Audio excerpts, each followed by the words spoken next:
20장. 너희가 탐닉하던 것들을 모두 없애라.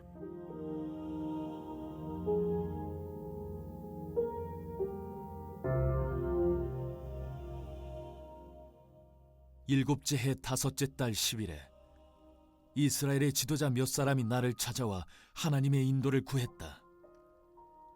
그들이 내 앞에 앉았다. 그때 하나님의 메시지가 내게 임했다. 사람의 아들아, 이스라엘 지도자들과 이야기하고 그들에게 전하여라. 주 하나님께서 말씀하신다. 너희가 내게 물으려고 왔느냐? 살아있는 나 하나님을 두고 맹세하는데 나는 너희가 묻는 것을 허락하지 않겠다. 주 하나님의 보고다. 사람의 아들아, 오히려 네가 그들에게 책임을 물어야 하지 않겠느냐? 그들의 조상이 저지른 모든 역겨운 짓을 그들의 코앞에 들이대라. 그들에게 주 하나님께서 이렇게 말씀하신다고 전하여라. 내가 이스라엘을 택한 날에 나는 이집트 땅에서 그들에게 나 자신을 계시했다. 그때 나는 손을 들어 엄숙히 맹세하며 야곱 백성에게 말했다. 나는 하나님, 곧 너의 하나님이다.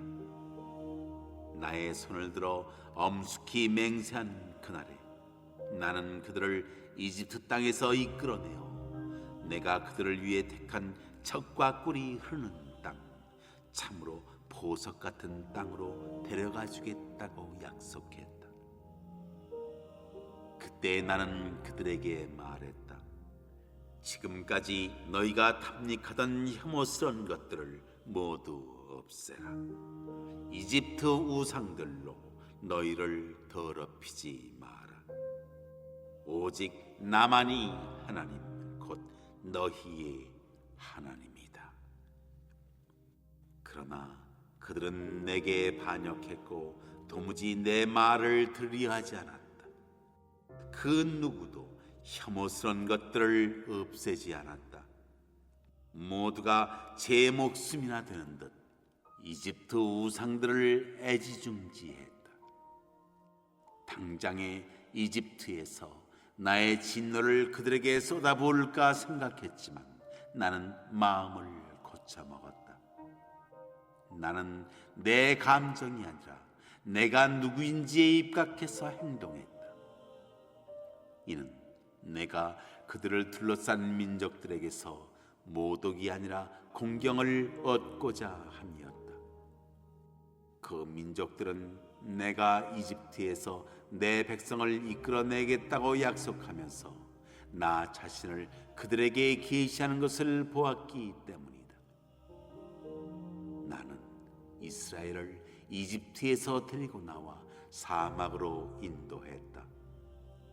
나는 그들에게 삶의 규례를 정해 주었고 내 앞에서 복된 순종의 삶을 사는 법을 보여주었다. 나는 그들에게 매주 지켜야 할 나의 거룩한 휴식, 나의 안식일을 정해 주었다. 이는 나 하나님이 그들을 거룩하게 하는 일에 관심이 있음을 보여주는 그들과 나 사이의 징표였다. 그러나 이스라엘은 광야에서 내게 반역했다. 그들은 나의 율례를 따르지 않았고 복된 순종의 삶을 살라고 내가 정해준 규례를 무시했다. 그들은 나의 거룩한 안식일도 철저히 더럽혔다. 나는 당장에 광야에서 그들에게 나의 진노를 쏟아부을까 생각했지만 마음을 고쳐먹었다. 나는 내 감정이 아니라 내가 누구인지에 입각해서 행동했다. 이는 내가 그들을 이끌어내는 것을 본 민족들에게서 모독이 아니라 공경을 얻고자 함이었다. 그러나 나는 그 광야에서 내 손을 들어 엄숙히 맹세하기를 내가 그들을 위해 골라놓은 젖과 꿀이 흐르는 땅, 보석 같은 땅으로 절대 그들을 데려가지 않겠다고 다짐했다. 내가 이렇게 나의 약속을 파기한 것은 순종의 삶을 살라고 내가 준 규례를 그들이 멸시하고 나의 율례를 따르지 않았으며 더 나아가 나의 거룩한 안식일을 더럽혔기 때문이다. 그들은 우상을 따라가는 것을 더 좋아했다. 하지만 나는 그들의 행위대로 다 갚지 않았다. 광야에서 그들을 다 쓸어버리지 않았고 멸절시키지 않았다. 그 후 나는 광야에서 그들의 자녀들에게 말했다. 너희 부모들처럼 하지 마라. 그들의 행습을 좇지 마라. 너희는 그들의 우상들로 너희를 더럽히지 마라. 내가 바로 하나님 너희의 하나님이다. 나의 율례를 지키고 나의 규례를 따라 살아라. 나는 하나님 곧 너희의 하나님이니 나와 너희 사이에 징표와도 같은 나의 안식일을 거룩한 휴일로 지켜라. 그러나 그 자네들도 내게 반역했다. 그들은 나의 율례를 따르지 않았고 바르고 복된 삶을 살라고 준 나의 규례를 지키지 않았으며 나의 안식일을 더럽혔다. 나는 당장에 광야에서 그들에게 나의 진노를 쏟아부을까 생각했지만 마음을 고쳐먹었다. 나는 내 감정이 아니라 내가 누구인지에 입각해서 행동했다. 이는 내가 그들을 이끌어낸 것을 본 민족들에게서 모독이 아니라 공경을 얻고자 함이었다. 그러나 나는 그 광야에서 내 손을 들어 엄숙히 맹세하기를 나의 규례를 지키지 않고 나의 율례를 따라 살지 않은 그들을 온 세상에 흩어버리고 사방으로 쫓아버리리라 다짐했다. 그들은 나의 안식일을 더럽혔고 조상이 빠져 살았던 우상들에 여전히 빠져 있었다. 악하게 살기로 작정한 그들이었기에 나는 그들에게 선을 낳지 못하는 율례와 생명을 낳지 못하는 규례를 주었다. 나는 그들을 내쳤다. 더러운 시궁창에 처박힌 그들은 마지를 불살라 제물로 바치는 사악한 일까지 저질렀다. 그 소름 끼치는 일 이후에 그들은 내가 하나님인 줄 깨달았어야 했다. 그러므로 사람의 아들아 이스라엘에게 말하여라. 그들에게 하나님이 이렇게 말한다고 전하여라. 너희 조상은 그런 짓을 하고도 부족하여 나를 반역하고 모욕하기까지 했다. 내가 일찍이 그들에게 주겠다고 엄숙히 약속한 땅으로 그들을 인도했더니 그들은 음란한 종교 산당이 서 있는 언덕이나 신전 창녀들이 있는 숲만 보면 그리로 달려갔고 이교의 온갖 풍습을 받아들였다. 나는 그들에게 말했다. 그래, 너는 어느 언덕을 찾아가느냐? 지금도 그런 언덕을 매춘 언덕이라 부른다. 그러므로 이스라엘에게 전하여라. 주 하나님의 메시지다. 너희는 너희 조상이 걷던 길을 그대로 답습하며 삶을 더럽히고 있다. 그들의 추한 짓을 따라하며 너희도 장녀가 되었다. 너희는 자녀를 불살라 제물로 바치면서 오늘까지도 너희 우상들처럼 부정한 존재가 되었다. 이스라엘아, 그러니 내가 너희의 묻는 것을 받아줄 것 같으냐? 살아있는 나 하나님을 두고 맹세하는데 나 주 하나님은 너희가 묻는 것을 허락하지 않을 것이다. 너희 은밀한 생각대로 되지는 않을 것이다. 너희는 속으로 생각하기를 우리도 다른 민족들처럼 될 것이다. 우리 마음대로 다룰 수 있는 신들을 만들어 예배할 것이다 한다. 살아있는 나 하나님을 두고 맹세한다. 주 하나님의 말이다. 그런 일은 결단코 없을 것이다. 무시무시한 위력과 폭풍 진노 중에 내가 너희를 다스리는 왕으로 등극하리라. 무시무시한 위력과 폭풍 진노 중에 내가 너희를 여러 민족에게서 데리고 나오고 흩어져 살던 나라들에서 거두어 모을 것이다. 내가 너희를 민족들의 광야로 데려가고 법정으로 끌고 가서 직접 대면하여 심판할 것이다. 이집트 광야에서 내가 너희 조상을 대면하여 심판했듯이 내가 너희를 대면하여 심판할 것이다. 너희가 도착하면 내가 너희를 샅샅이 조사하고 언약의 끈으로 포박할 것이다. 반역자와 배신자를 가려낼 것이다. 내가 그들을 포로 상태에서 벗어나게 하겠지만 이스라엘로 다시 데려오지는 않을 것이다. 그제야 너희는 내가 하나님인 줄 알게 될 것이다. 너희 이스라엘 백성들아, 너희를 향한 하나님의 메시지다. 우상들을 섬길 테면 계속 섬겨보아라. 그러나 후에 너희는 생각을 다시 하게 될 것이다. 이교 예물과 우상들로 내 얼굴에 먹칠하던 짓을 그만두게 될 것이다. 나 주 하나님이 나의 거룩한 산 이스라엘의 드높은 산에 서서 너희 이스라엘 온 백성을 향하여 나를 경배하라고 말할 것이기 때문이다. 내가 두 팔을 활짝 펴고 너희를 받아줄 것이다. 내가 너희에게 최고의 예물과 헌물을 거룩한 제사를 요구할 것이다.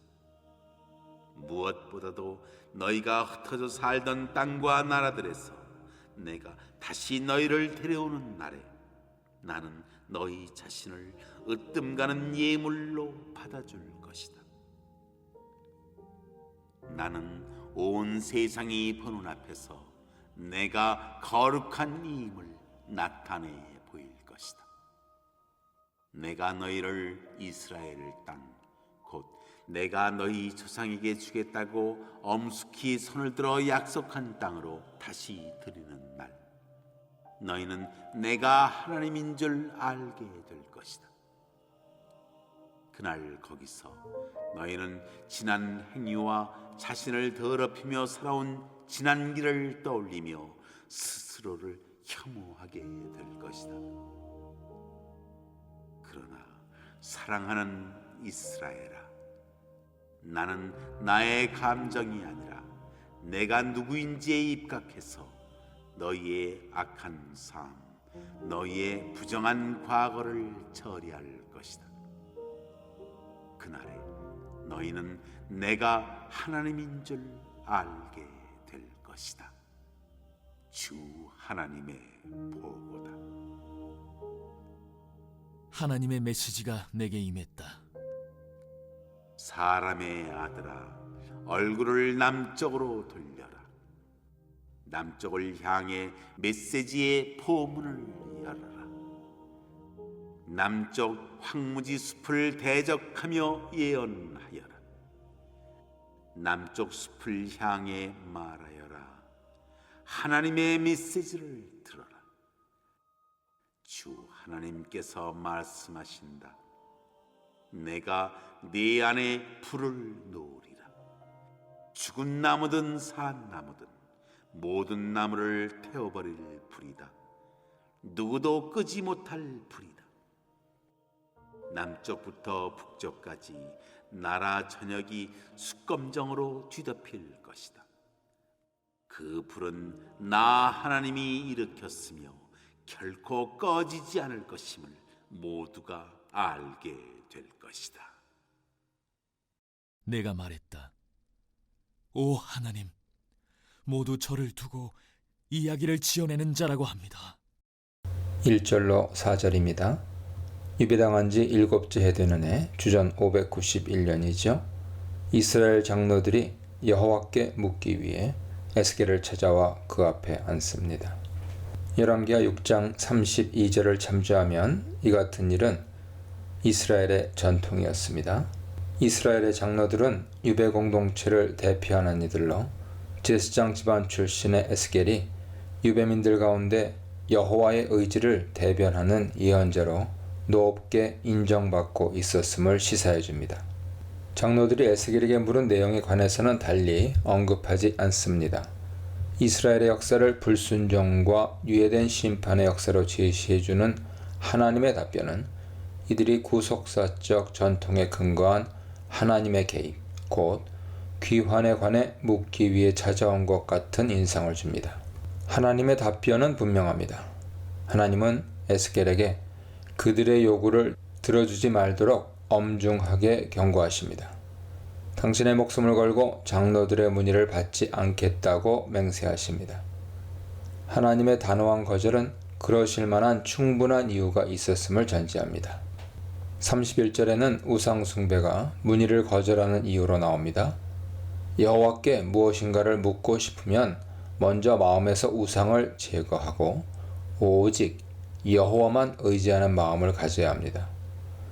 문의 자체를 거절하신 하나님은 에스겔에게 장로들을 심판하고 그들에게 그들의 조상들의 가증한 일을 알려주게 하십니다. 장로들이 알아야 할 것은 현 세대의 가증한 일이 아니라 조상들의 가증한 일이죠. 물론 조상들을 고발하기 위함도 조상들의 잘못에서 떠나도록 권면하기 위함도 아닙니다. 현 세대도 조상들의 가증한 일에서 떠나지 않았음을, 조상들에게는 유예된 하나님의 심판이 이제는 확정됐음을 보여주기 위함입니다. 5절로 29절은 이스라엘의 역사를 되돌아보면서 조상들이 하나님께 저지른 악행을 구체적으로 고발합니다. 5절로 9절입니다. 하나님과 이스라엘 사이의 가장 기본적인 관계에 관한 언급으로 시작합니다. 내가 이스라엘을 선택하던 날, 나는 야곱 집안의 후손에게 손을 들어 맹세하며 애굽 땅에서 그들에게 나를 알려주었다. 그들에게 손을 들어 맹세하며 나는 여호와 너희 하나님이다 하였다. 하나님은 애굽에서 이스라엘을 부르시고 그들의 하나님으로 당신을 계시하셨습니다. 여호와의 일방적 결정으로 이스라엘은 그분의 백성이 되고 그분은 이스라엘의 하나님이 되셨습니다. 하나님께서 이스라엘을 애굽에서 부르셨다는 주장은 잘 알려진 신학적 전통이죠. 호세아 11장, 아모스 3장 보세요. 본문의 초점은 선택보다는 여호와의 맹세에 맞춰집니다. 여호와께서 이스라엘의 선택에 자신을 강하게 구속시키십니다. 선택의 의무와 책임을 다하실 것을 분명하게 보여주십니다. 여호와께서 이스라엘을 일방적으로 선택하셨지만 일방적으로 그분에 의해 선택이 취소되지는 않습니다. 하나님에 의한 선택의 선언적 행위가 해방과 땅의 수여라는 약속으로 구체화됩니다.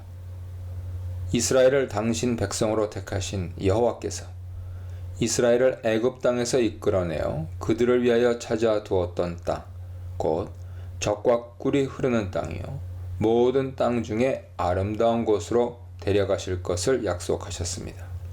선택의 경우처럼 약속도 맹세로 표현됩니다. 애굽에서의 해방과 가나안 땅으로의 인도를 여호와께서 당신의 의무로 삼으셨습니다. 여호와의 선택과 약속으로 구속사의 초석이 놓입니다. 이스라엘을 당신 백성으로 택하시고 해방과 땅을 약속하신 여호와께서 이스라엘에게 한 가지를 요구하셨습니다. 그분의 선택과 약속에 부응해서 이스라엘은 저마다 가증한 것을 내버리고 애굽의 우상들로 자신을 부정하게 하지 말아야 했습니다. 이스라엘은 여호와와 독점적 관계를 방해하는 것들을 모두 제거해야 했습니다. 그러나 여호와와 이스라엘의 관계는 애굽에서부터 큰 파열음을 냈습니다.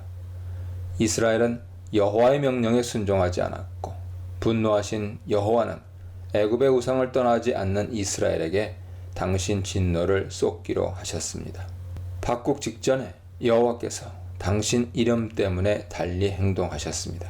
이스라엘과 함께 살던 민족들이 보는 앞에서 당신 이름이 더럽혀지지 않게 하시려고 그들이 보는 앞에서 이스라엘을 애굽 땅에서 이끌어냄으로써 당신을 그들에게 알려주셨습니다. 여호와께서 당신 이름을 위하여 이스라엘을 멸망시키지 못하고 진노로부터 용서하셨습니다. 출애굽기 32장 12절, 민수기 14장 13절 이하 참조하세요. 이스라엘의 선택과 출애굽은 하나님의 능력과 주권을 민족들 가운데 알리는 공개적 사건입니다. 이스라엘이 애굽에서 멸망한다면 민족들의 눈에는 하나님의 무능력 또는 실패로 보일 수밖에 없었습니다. 에스겔은 아마도 심판을 피할 수 없는 현 세대의 죄악을 보여주기 위해 그 뿌리까지 부정적으로 평가한 것 같습니다. 출애굽기 5장 21절도 참조하세요. 10절로 16절입니다. 출애굽의 놀라운 사건을 경험했지만 이스라엘은 광야에서도 다르지 않았습니다. 여호와께서 광야에서 이스라엘에게 사람이 준행하면 그로 말미암아 삶을 얻을 그분의 율례와 규례를 수여하시고 그들과 당신 사이의 표징으로 안식일을 주셨습니다. 시내산에서 주신 율법을 준수하고 언약의 표징인 안식일을 지키면 이스라엘은 구원과 생명을 누리며 살 수 있었지만 이스라엘의 선택은 다시금 여호와의 기대에 어긋났습니다. 이스라엘은 여호와의 율례와 규례를 어기고 안식일을 더럽혀 그분의 심판을 자초했습니다.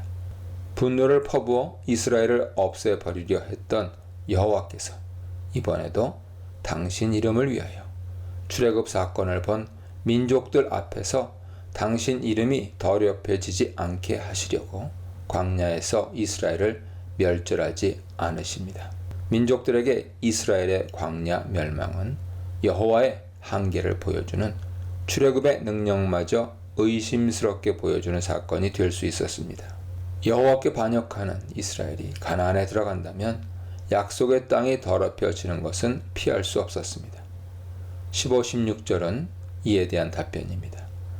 광야에 이스라엘이 마음으로 우상을 따라가서 규례와 율법을 무시하고 안식일을 더럽혔기에 여호와께서 이들을 약속의 땅으로 데려가지 않겠다고 맹세하셨습니다.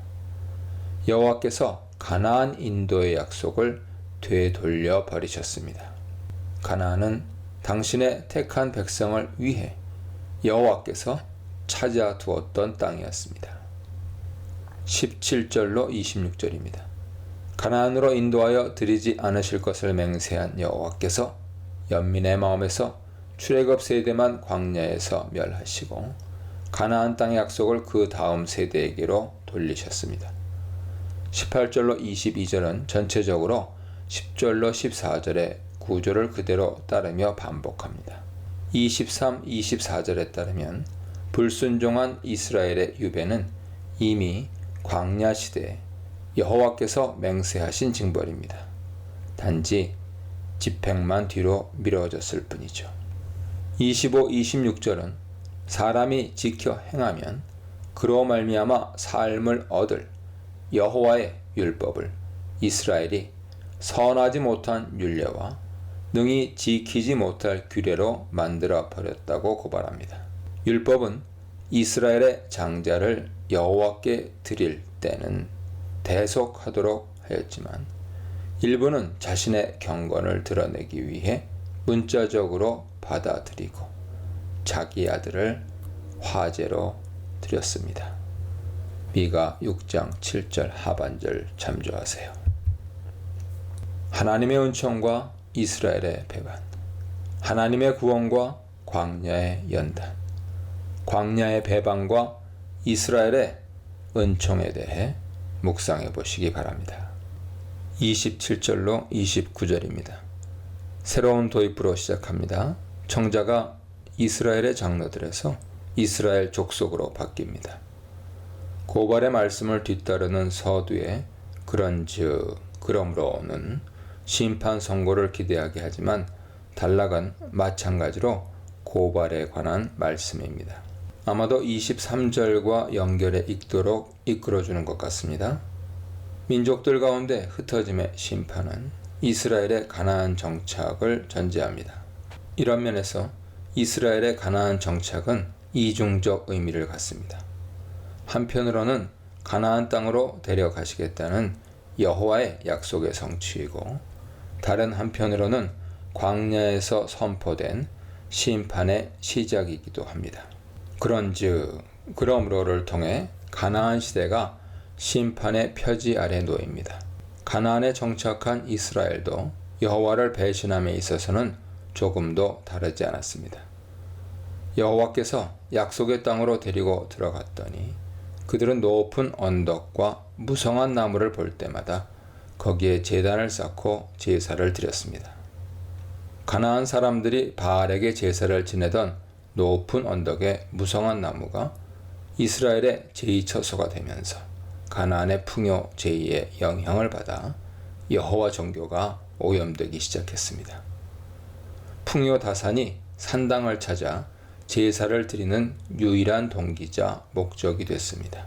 풍요에만 관심이 있었기에 누가 풍요를 주관하는지는 별로 중요하지 않았습니다. 이스라엘의 산당 제2가 적과 꿀이 흐르는 약속의 땅을 황량하고 황폐한 심판의 땅으로 만듭니다. 29절은 산당 제2를 조롱하는 말입니다. 너희가 찾아가는 산당이라는 것이 도대체 무엇이냐? 힘겹게 올라가야 하는 높은 언덕일 뿐이 아니냐? 산당으로 옮긴 바마는 원래 높은 언덕이나 산등성을 가리킵니다. 높은 곳은 신에게 좀 더 가까운 곳이고, 무성한 나무는 풍요 다산의 축복을 상징하기에 가나안에서는 높은 언덕에 잎이 무성하고 큰 나무 아래 제2공간을 마련하고 단을 쌓아 제사를 드렸습니다. 30, 31절입니다. 다시금 29절과 거의 유사한 도입부로 시작하면서 현 세대의 죄악을 고발합니다. 여호와께서 이스라엘 족속에게 직접 말씀하십니다. 너희는 너희 조상들의 길을 따라 자신을 더럽히고 그들의 가증한 것들을 쫓으며 음행하려느냐. 현재 분사가 사용된 수사 의문문으로 현 세대가 가증한 일을 저지른 조상들의 뒤를 따르고 있다고 고발합니다. 자신을 더럽힌 가증한 일의 한 실례로 어린아이 희생 제사가 제시됩니다. 이스라엘 사람들은 자기 아들들을 불 가운데로 지나게 해서 우상들에게 바쳤습니다. 예레미야 7장 31절에 의하면 예루살렘 주민들은 성 남서쪽을 두르고 있는 흰놈의 아들 골짜기에 도벳 사당을 세우고 자기 아들들과 딸들을 불살라 제물로 드렸습니다. 31절 하반절은 이스라엘의 장로 대신 이스라엘 족속이 등장하는 것을 제외하면 3절을 거의 그대로 봤습니다. 여호와께서 이스라엘의 문의 자체를 거절하시는 이유가 우상 숭배로 밝혀집니다. 여호와는 마음에 우상을 두고 있으면서 당신께 묻는 자들을 절대 용납하지 않으십니다. 유배민들이나 가나안의 남은 자들이나 우상 숭배에서는 다르지 않았습니다. 전체적으로 5절로 31절은 가증한 일에 대한 고발에 집중합니다. 광야에서 유배의 심판을 선고하는 23절과 간접적으로 여호와의 심판 의지를 보여주는 31절 하반절을 제외하면 심판에 관해서는 아무 언급이 없습니다. 33절로 35절은 23절의 예언이 성취됐음을 전제합니다. 이스라엘의 뿌리 깊은 불순종이 심판을 운명처럼 만들었기에 달리 언급할 필요가 없어졌습니다. 한마디로 이스라엘의 우상 숭배는 죽음으로 끝나는 불치의 병이었습니다. 32절로 39절입니다. 연결구에 해당하는 32절은 유배민들의 절망적인 반응으로 이해될 수 있습니다. 유다의 멸망이 일찍부터 결정된 운명이라면 예루살렘으로의 귀향은 헛된 꿈이 아닙니까? 이제 이방인이 되어 저들처럼 나무나 돌로 된 우상이나 섬길 수밖에 없지 않겠습니까? 유배민들의 절망적 항변에 대한 위로의 답변으로 새로운 출애굽의 약속이 주어집니다. 예루살렘의 멸망이 혹독한 심판이기는 하지만 구속사의 완전한 종말은 아닙니다. 여호와께서 새로운 시작을 준비하십니다. 여호와께서 능한 손과 편팔과 쏟아지는 분노로 왕이 되어 이스라엘을 다스리실 것입니다. 능한 손과 편팔은 애굽왕 바로의 압제에서 이스라엘을 해방하시는 여호와의 큰 권능을 보여주는 전형적인 표현이고, 쏟아지는 분노는 30장 15절의 경우를 제외하면 언제나 이스라엘의 심판과 관련해 사용된 에스겔의 고유한 표현입니다. 7장 8절, 9장 8절, 14장 19절, 20장 8절, 13절, 21절, 22장 22절, 36장 18절 보세요. 새로운 출애굽에 이스라엘의 심판이 연결됩니다. 문맥에 따르면 여호와는 이스라엘 사람들 가운데 끝까지 우상 숭배를 떠나지 않는 자들에게 분노를 쏟으십니다. 특히 여호와의 왕권에 관한 명시적 언급은 주목할 만합니다. 에스겔은 여기에서만 왕이 되다, 왕으로 통치하다를 의미하는 동사 말라크를 사용합니다. 아마도 32절에 우리가 이방인 곧 여러 나라 족속같이 되어서와 관련해서 특별히 이 단어를 선택한 것 같습니다. 32절은 사무엘상 8장을 연상시키는데 이스라엘의 장로들은 사무엘에게 모든 나라와 같이 우리에게 왕을 세워 우리를 다스리게 하소서라며 왕정 도입을 강청했습니다. 여호와께서 이스라엘의 왕이 되시는 것을 거절하면서 도입한 왕정은 그들이 원했던 대로 이스라엘을 멸망으로 이끌어 여러 나라 족속같이 만들었습니다. 이제 다시 하나님께서 이스라엘의 왕이 되셔서 이스라엘을 다스리실 것입니다. 이스라엘은 결코 민족들 가운데 하나가 되지 않습니다. 여호와께서 흩어져 사는 민족들 가운데서 이스라엘 사람들을 모아 광야로 데려다 거기서 직접 그들을 심판하십니다. 여러 나라 광야, 민족들의 광야는 그 주변에 많은 나라가 있는 광야로 36절에 나오는 애굽 땅 광야에 상응하는 표현입니다. 애굽에서 나와 광야를 지나 가나안으로 들어가는 처음 출애굽의 여정이 두 번째 출애굽에 그대로 적용됩니다. 전에 애굽 땅 광야, 시내 광야에서 불순종한 출애굽 세대를 심판하신 것처럼 유배민들을 민족들 가운데서 끌어내 광야로 데려가 심판하십니다. 대면하여는 얼굴을 마주하고로 여호와께서 재판관이 되셔서 직접 판결하십니다. 첫 번째 출애굽에서는 광야가 불순종한 출애굽 세대가 징벌받는 장소인데, 두 번째 출애굽에서는 민족들 가운데서 데리고 나온 유배민들을 구별하는 장소가 됩니다. 유배지에서는 다 나오지만 나온 자들이 다 가나안에 들어가는 것은 아닙니다. 우상 숭배를 떠난 신실한 자들만 이스라엘 땅에 들어갑니다. 유배민들 가운데 일부만 하나님 백성의 남은 자들이 됩니다. 여호와께 속한 자와 우상을 숭배하는 자의 구분은 재판장이신 여호와께서 직접 하십니다. 37절에 너희를 막대기 아래로 지나가게 하여는 레위기 27장 32절의 반영입니다. 후자에 따르면 목자의 막대기 아래를 통과하는 10번째 짐승은 11조로 여호와께 바쳐야 합니다. 물론 11조의 경우처럼 순서에 따른 기계적 구분이 아닙니다. 여호와께서 광야에서 모든 유배민을 한 사람 한 사람 조사해서 흠이 없는 자를 당신 몫으로 구별하십니다. 언약의 줄로 매려니와는 아마도 구별된 일부와 여호와께서 새로운 언약을 맺게 될 것을 가리키는 것 같습니다. 패역한 자들은 이스라엘 땅 밖에서 여호와의 이름만 더럽히지 않는다면 마음껏 우상 숭배하며 살아도 좋습니다. 이들은 여호와로부터 완전하게 단절된 자들, 곧 여러 나라 족속같이 된 자들이기에 원하는 대로 우상을 숭배할 수 있게 됩니다. 우상 숭배자들에게 멸망하기까지 우상을 숭배하는 징벌이 주어집니다. 가나안의 은총과 이스라엘의 배반, 유배 중에 벌어진 이스라엘의 배반, 하나님의 재판과 묵인의 심판에 대해 묵상해 보시기 바랍니다. 40절로 44절입니다. 첫 번째 출애굽의 경우처럼 광야는 경유지입니다. 유배민들의 최종 목적지는 가나안이죠. 여호와께서 여러 나라의 광야에서 당신께 반역하는 자들은 잘라내시고 신실한 자들만 골라 이스라엘 땅으로 데려오십니다. 우상 숭배에서 떠난 자들만 고향 땅으로 돌아옵니다. 가나안 땅에서 여호와와 이스라엘의 관계가 온전하게 회복됩니다.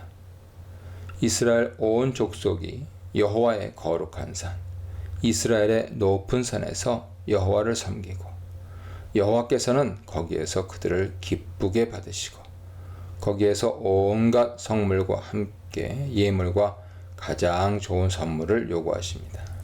시온산을 중심으로 여호와와 이스라엘이 교통합니다. 모든 높은 산과 모든 무성한 나무 아래서 제사를 드리다가 여호와의 분노로 심판을 당했는데 앞으로는 시온산에서만 제사를 드립니다. 요구하리라와 1절에 물으려고는 동사 따라쉬의 번역입니다.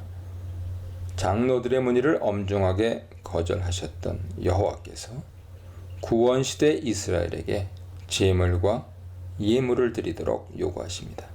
여호와의 요구는 그분의 받으심을 전제하죠. 유배로부터의 해방과 귀향이 여호와의 주도로 이루어지는 것처럼 우상 숭배로 중단됐던 성전 제의도 여호와에 의해 정상화됩니다. 이스라엘 족속을 3인칭 그들로 지칭하는 40절과 달리 41절로 44절에서는 2인칭 너희가 사용됩니다.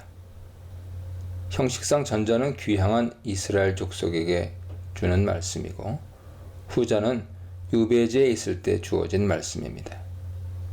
상응에서 다시금 귀향에 관한 언급과 함께 관계 회복의 약속이 주어집니다. 여호와께서 유배민들을 여러 나라에서 모아 들이실 때 이들을 향기로운 제물로 받으십니다.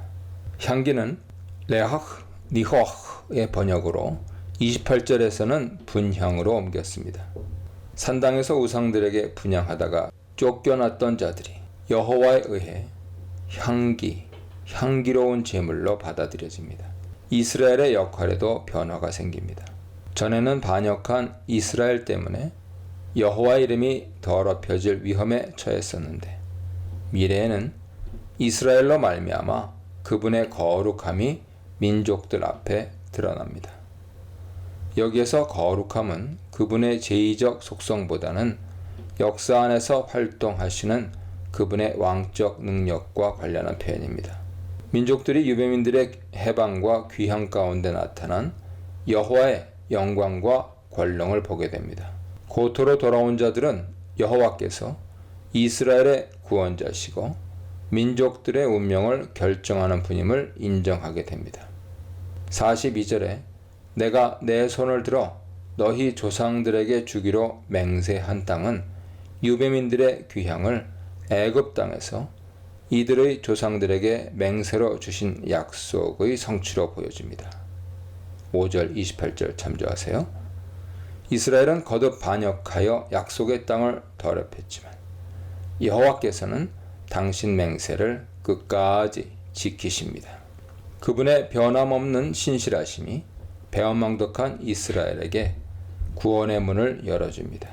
여호와의 은혜로 과거의 짐에서 놓여놨지만 과거의 수치스러운 흔적마저 지워버리지는 말아야 합니다. 가나안으로 돌아가 살 때 이스라엘은 지나온 길과 자신을 더럽힌 모든 행실을 기억하고 자신이 저지른 모든 악행에 대하여 혐오스러움을 느껴야 합니다. 용서가 부끄러운 과거의 망각까지 허락하지는 않습니다. 기억에서 지워버리는 것으로 과거를 극복할 수 없습니다. 과거를 잊으면 언젠가 그 과거로 되돌아갈 위험이 커집니다. 다시 실족하지 않기 위해서는 과거의 악한 길과 행실을 반면교사로 삼아 기억해야 합니다. 기억하는 행위는 인식작용 이상이죠. 이스라엘은 악한 과거를 기억하고 멸망과 유배의 책임이 자신에게 있음을, 더불어 새로운 출발이 철저하게 여호와의 은총 덕분임을, 곧 그분께서 맹세의 약속에 언제나 신실하셨음을 인정해야 합니다. 여호와께서는 이스라엘의 악한 길과 더러운 행위에 상응하는 징벌로 갚지 아니하시고 당신의 이름을 위해 달리 행하십니다. 내 이름을 위하여는 여호와의 구원 결정이 이스라엘의 신학적 특권이나 권리에 조금도 근거하지 않았음을 보여줍니다. 여호와께서 일방적으로 베푸시는 은혜죠. 또 여호와 이름을 위한 구원은 이스라엘의 영향을 받지 않는다는 점에서 약속의 확실성을 보장해 주기도 합니다. 45절로 49절입니다. 불의한 심판을 선포하는 마지막 5절의 비유적 말씀은 압달락의 연속은 아닙니다. 내용과 주제에 있어 21장 1절로 5절과 짝을 이루는 말씀이죠. 70인역 전통을 따르는 개역개정의 장구분과 달리 히브리 성서의 전통은 45절로 49절 말씀으로 다음 장을 시작합니다. 비유 자체는 단순하지만 그 의미를 찾아내는 일은 간단하지 않습니다. 비유의 문학적, 역사적 배경이 거의 나타나지 않고 해석의 실마리도 본문 안에 없습니다. 17장의 독수리와 포도나무의 비유보다도 더 수수께끼에 가깝습니다. 본문의 비유가 매우 모호하고 일반적이기에 보통 여호와의 칼을 선포하는 21장 1절로 5절의 도움을 받아 해석합니다. 두 말씀 사이에는 주제뿐만 아니라 문장의 구조와 표현이 유사하기 때문이죠. 개역개정은 조금 달리 번역했지만 46절과 21장 2절의 명령, 인자야 너는 얼굴을 무엇으로 향하라, 향하여 무엇으로 향하여, 무엇을 향하여 소리내어 무엇을 쳐서 예언하라, 누구에게 예언하라는 그 구조와 표현이 완전히 일치합니다. 47절과 21장 3절의 도입부 누구에게 이르기를과 남에서 북까지도 동일하고 48절의 혈기 있는 모든 육체와 21장 4절 5절의 모든 육체도 원어로는 같습니다. 47절의 모든 푸른 나무와 모든 마른 나무는 3절의 의인과 악인에 상응합니다. 또 표현은 달리했지만 문장의 구조와 내용에서 48절과 5절은 차이가 없습니다. 여호와께서 에스겔에게 얼굴을 남으로 향해 남쪽을 거슬러 설교하고 네겝의 산림지대를 거슬러 예언하라고 명령하십니다. 바벨론 유배지에 있는 에스겔의 입장에서 남쪽은 바벨론 남쪽, 또 레바논 남쪽의 이스라엘도 모두 가능하지만 후자가 비유의 상징적 의미에 더 잘 어울립니다. 남쪽을 가리키는 세 개의 단어가 동일한 의미로 사용됐는지도 불분명합니다. 상응하는 21장 2절에 이스라엘 땅에게 예언하라에 따라 남쪽의 숲은 네겝의 산림지대로 옮기는 것이 좋습니다. 유다 산지 남쪽의 네겝은 사막지대로 수풀이 없지만 불과 관련해서 숲으로 언급된 것 같습니다. 여호와께서 네겝의 숲에 불을 놓아 모든 푸른 나무와 모든 마른 나무를 모조리 태우게 하십니다. 맹렬하게 타오르는 불꽃은 숲이 잿더미가 될 때까지 꺼지지 않아 남쪽에서 북쪽까지 모든 얼굴이 불에 그슬립니다. 여호와께서 일으키신 불이기에 그 목적을 이루기까지는 꺼지지 않습니다. 누구도 그 불을 끄거나 피하지 못합니다.